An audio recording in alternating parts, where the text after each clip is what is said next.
Hello guys, for today's video, share ko lang sa inyo kung paano mag-neutralize ng red-orange na buhok at the same time papantayan natin yung kulay. So first, titignan natin guys pag ganito magpapantay tayo ito, mag-neutralize tayo ng red-orange is yung pinaka darker part ng kanyang kulay. So makikita nyo sa pinaka mid area ng kanyang buhok is level 6, tsaka may red-orange kasi level 6. So yun ang unang titignan natin guys pag kukulay tayo ng buhok o papantayan natin at the same time ating i-neutralize yung pagiging red-orange at magpapantay. At check din natin ang kanyang virgin hair is level 3.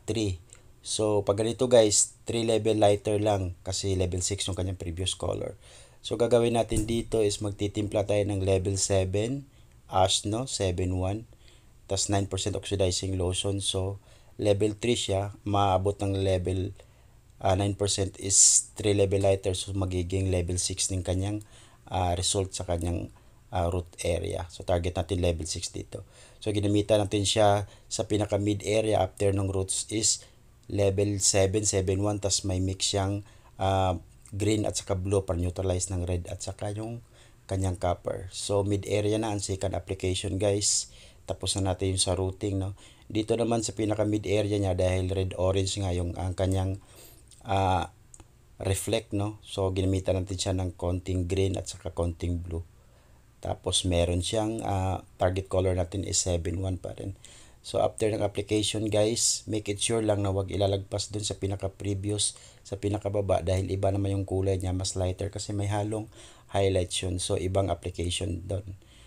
So after yan guys, ma-apply yan, check natin yung pinaka ends area niya. So makikita nyo, copper na lang dito guys, kaya tatanggalin na natin yung mix ng green kasi wala namang red dito. Kahaluan natin siya ng konting blue kasi hindi naman siya masyadong orange na. So yan guys, ilalagay natin sa pinaka part ng kanyang ends area. So ganun ang computation guys, hindi basta-basta na iisang application lamang ang ating ilalagay sa ating kukulayan ng buhok pag ganito yung problem. Kung saan yung may problem na i-neutralize, doon lang din natin lalagyan. And then yung iba naman wala, wag nating lalagyan. So after ng application guys, babad ng 20 minutes siya and then wash. So ito na yung pinaka final result guys. Makikita nyo na neutralize yung pagiging red orange niya at the same time halos nagpapantay yung kanyang kulay. Makikita nyo lang na nagbe-blend ang kanyang highlight sa pinakababa. Pero yung pinaka roots at saka yung mid part, makikita nyo 7-1 ilagay natin sa roots, pantay siya dun sa level 6 na red orange yung pinaka mid area niya. Na-cancel na natin pagiging red orange. So sana meron kayo natutunan sa video na to guys. Hanggang susunod. Bye.